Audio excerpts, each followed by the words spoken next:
For USCFootball.com, I'm Connor Morrissette alongside Shotgun Spratling.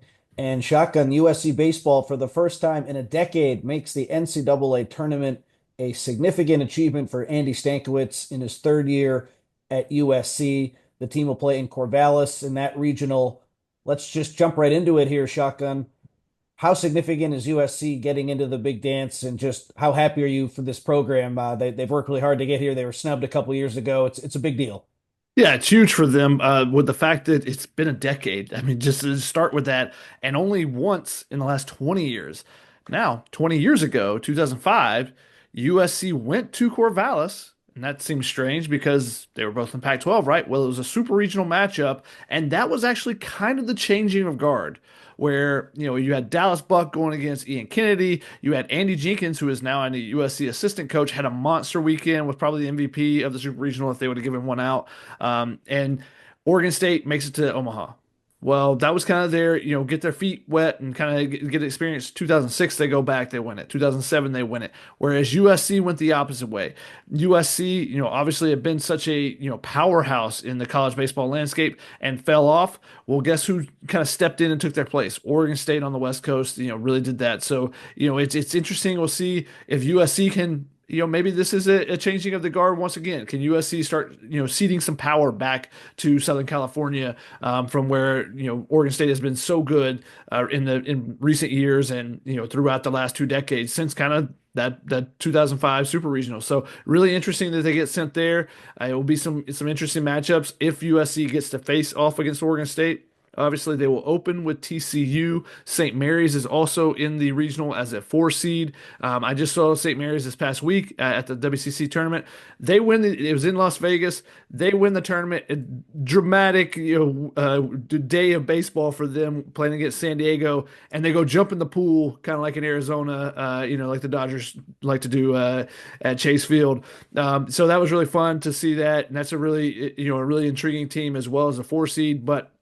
Make no doubt about it. Oregon State is the top seed in this because they have a lot of star power. They have Ivar Arquette, who's a potential, first round guy, top five guy, the shortstop, who's going to be really good. But USC again has to get to them by either potentially beating TCU, because I believe that Oregon State will likely win that first matchup with St. Mary's. And nothing against St. Mary's, I think they got some really good hitters, but obviously Oregon State much more complete team. We can get more into the matchups in a second, but I want to focus on USC. So in the Big Ten tournament, USC, they were on the bubble going in, and it looked like they needed some help. They lose that first game in the pool play to Penn State, who's not a great team. And then they beat Washington in the second game, a dramatic walk-off. Is that the different shotgun? If they had lost to Washington, is USC maybe not in the field? I saw they were one of the last four teams to make it. If that Washington game goes differently, they don't walk it off with two outs in the ninth. Are they maybe not playing anymore? Why possibly? I mean, I didn't necessarily think that with the way everything played out after that. Now, I thought when they won that game, I was like, okay, that probably locks them in, and that kind of ended up being the case. But with the way everything played out and kind of looking at, the other teams, said, okay, USC should probably be safely in. Didn't think they would be a last four in. Whereas, Kentucky, Miami, basically, if you're an SEC or ACC school, you don't get put in the Final Four in. Whereas the Final Four ended up being Arizona State, who was definitely a very close bubble. I didn't know if they were going to get in today. Kansas State, who I thought would be pretty handily in, and Oklahoma State had a run late in the season, including sweeping Arizona State in the final weekend of the regular season. So, the RPI for USC was still hovering right around the 40 to 45 area, and normally the cutoff for power conference schools is 45.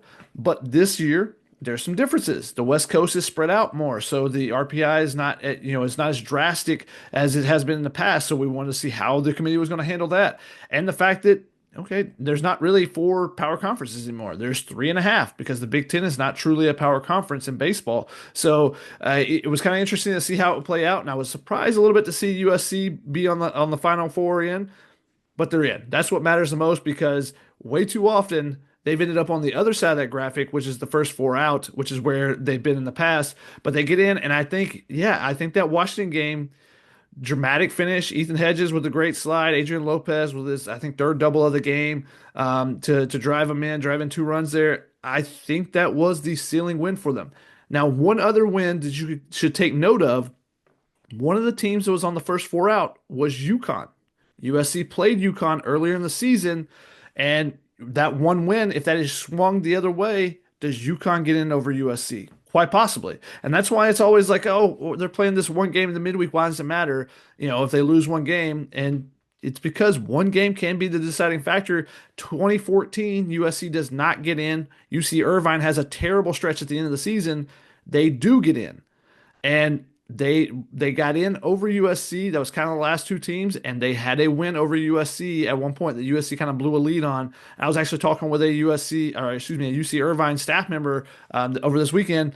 Said they didn't even watch the selection show that year because they just assumed they were not getting in because they had lost like nine, like 8 of 9 going into the selection show, and then they go to Corvallis and they win a regional and they go and win a super regional against Oklahoma State and make it to the College World Series. So that's what it's a new season now. USC struggled at the end of the season. So can they maybe harness some of that 2014 UC Irvine, where USC, I think they finished it was lost 7 of 9 or something like that. I would have to look it up, but did not finish very strong. Can they turn things around now that they're in the postseason? And watching the reaction video, I don't know if you got a chance to see USC's reaction video. Ethan Hedges is a madman, and so I would not want to get in that man's way in the postseason. He looks absolutely thrilled, jacked, pumped, whatever, weightlifting analogy word that you want to use here to describe his emotions. I'm expecting him to go out and have a big weekend. Yeah, understandably, with how he's played all season, starting all 56 games, leading the team, and batting average, homers, hits. He's had a fantastic season. Let's get into the matchup, Shotgun. So, for those who are unaware, USC will open with TCU. If they win, then what happens? If they lose, then what happens? And what do you think of the matchup?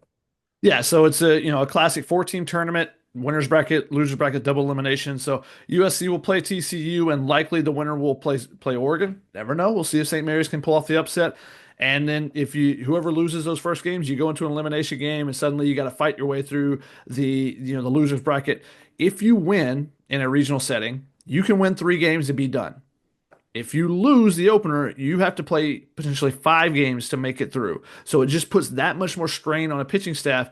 USC, if they want to win this regional, they got to win that first game because I just do not think that they have enough pitching to go 5 games with offenses like TCU's. St. Mary's has a really good offense. To face some of these offenses, you get later into it, and Oregon State obviously has a deep lineup with some big time players there. So I think they're obviously the best route is to win your first 2 games. That's always the best route. But for USC, I think it's really important to try to stay in that winners bracket as long as possible, just because the depth of pitching they don't have, because they've lost 3 guys throughout the season to season-ending injuries that were supposed to throw significant innings. So they will match up with TCU. Now, I have not seen TCU in person this year. I've seen them in the past. USC actually played TCU last year a couple times down in Globe Life at a tournament preseason or early season tournament. 2 compelling games. One of them goes to 11 innings. USC gets walked off. I think they scored 3 runs in the ninth to take the lead. They gave up 2 runs in the bottom of the ninth, and then they get walked off in the 11th. That game, they struck out 19 times. So they're going to have to put the ball in play a little bit better. That's a school record there. But USC has some familiarity with the Horned Frogs. One, because their pitching coach, Sean Allen, was just on staff under head coach Bill Mosiello at Ohio State. Mo leaves Ohio State to go back to TCU, where he's had been a long-time assistant, to go back to being an assistant coach from being a head coach. So there's some familiarity there. Obviously, Kirk Saarloos is the head coach there at TCU, pitched at Cal State Fullerton. He has often played, and Jim Schlossnagle, when he was the head coach there, they often play West Coast teams.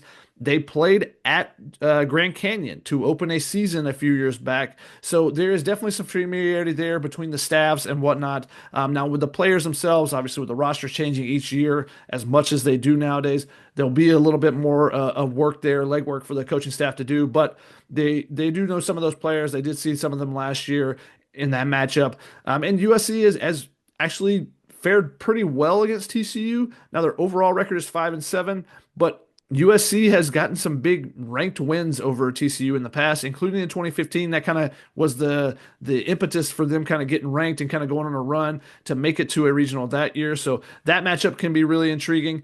If USC is to win, they would likely play Oregon State. That's a big time, old school Pac-12 matchup, and obviously, Oregon State has been the premier program, along with Oregon and UCLA have been there as well, and Stanford has been really good.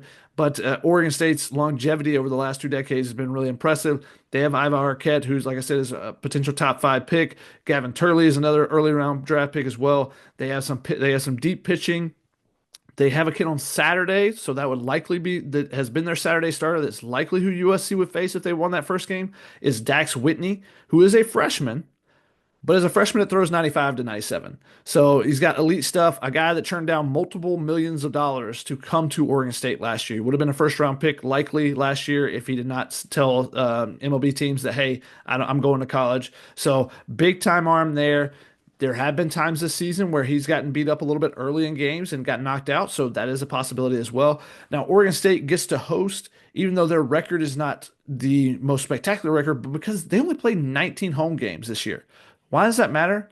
One, because the RPI, you get more points for winning road games, and that's why they were, able to get a national seed. But it matters because I think that's going to mean the Goss Stadium, the faithful there for or the Beaver faithful are going to be raucous as can be, especially if they play USC.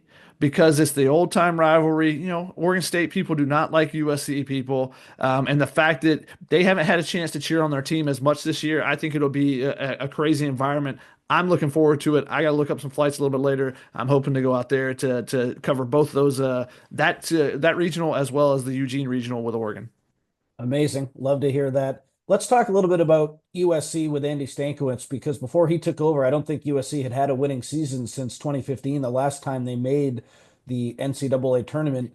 They don't have a home field right now. The odds were not in their favor, but Stankiewicz has won 30 games in every season. What is he doing that maybe other coaches weren't? And why is USC having this level of success despite facing some of these obstacles? Yeah, it's a great question. And I kind of asked a couple coaches this week. I was kind of bouncing around different conference tournaments. So talked with different coaches and it's just the development. Development is the key. It is king in college baseball. So that's a big part of it. But one coach actually gave me, I was talking with a coach and gave me an interesting nugget. And he said, previously they would go after the high end prospects and they would get a couple. But then you miss on some, and you're trying to fill in with other players, and they didn't do a great job of building a complete team. And he felt that USC under Andy Stankiewicz has done a much better job of building a complete team where you have high-end players, but you also have guys that can fill the gaps, walk-ons that can actually contribute for you. And I think they've done a tremendous job with all the obstacles that they have had without having a field, they've been on the road every week since the season started because every weekend for a home series they go spend the nights in a hotel down in Irvine. So this is nothing new to them. They are back on campus and back. Well, I think they're about to practice here in a minute. We're going to try to get Andy Stankiewicz on the podcast a little bit later today for the Dato download.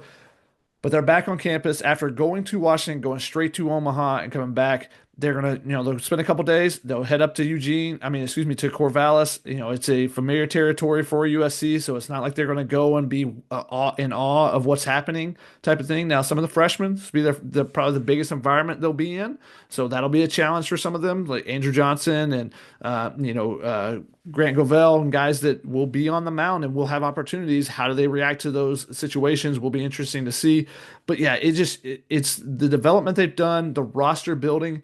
And I think it's only going to get better. You've seen the freshmen that they had this year. This is really kind of their first recruiting class that they were able to get because the first 2 cycles were kind of already done for most kids when they were hired. So now this is really their first class where they can, were able to go out and really sell themselves. And it's only going to continue to get better, especially if they can keep the staff together. It's just a rock star coaching staff with Travis Jewett as the recruiting coordinator, Sergio Brown, director of player development, Andy Jenkins, and Sean Allen. They've done a tremendous job of developing players as well as building a good roster. And, I think it's only going to continue to get better as they progress and as they have that big, shiny selling point next season when they open that news facility.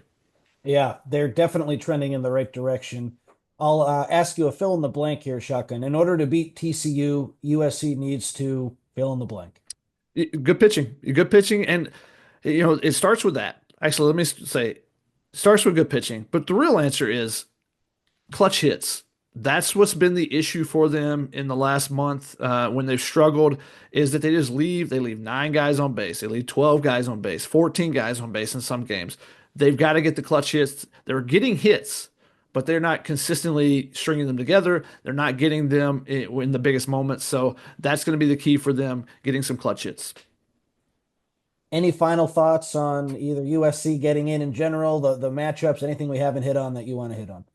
Hey, it should be really fun, and I hope some USC fans will get a chance to travel up there. And if USC gets knocked out, either stay and enjoy the rest of the Corvallis Regional, or go down to Eugene and enjoy that one. Should be, the fact that there are 2 regionals within driving distance is going to be really fun. I don't know if you know this, Connor. USC could potentially face 2 former conference mates because, of course, Oregon State was in the Pac-12. But did you know that St. Mary's was actually in the California Intercollegiate Baseball Association with USC for almost 40 years? From 1927 to 1966. So USC, and I don't know if St. Mary's was in it the entire time, but from the 20s to the 50s, I think they were in there for sure. USC played St. Mary's the first time in 1924. They played them 70 times. They played them a bunch of times, over the years, and they got a pretty good record against them, obviously. But another former conference mate in St. Mary's. So keep an eye on St. Mary's. I like them. They're plucky, I guess you could say. I don't know how much pitching they have, front end pitching, and they had to use a ton of guys multiple times over the weekend just to get into it. So how much are they going to have left? But that lineup can hit for sure. So don't sleep on them as a team that they could knock somebody out in this tournament for sure. I could tell you I knew that, but then I would be lying. I did not know that. He's Shotgun Spratling. I'm Connor Morrissette. This has been Instant Analysis breaking down USC baseball making the NCAA tournament for the first time since 2015. A very happy day in LA for both programs. UCLA made it as well, but USC, it's a very significant day because the Trojans, they just haven't been there too often over the last 20 years. So he's Shotgun Spratling. I'm Connor Morrissette. We'll see you next time.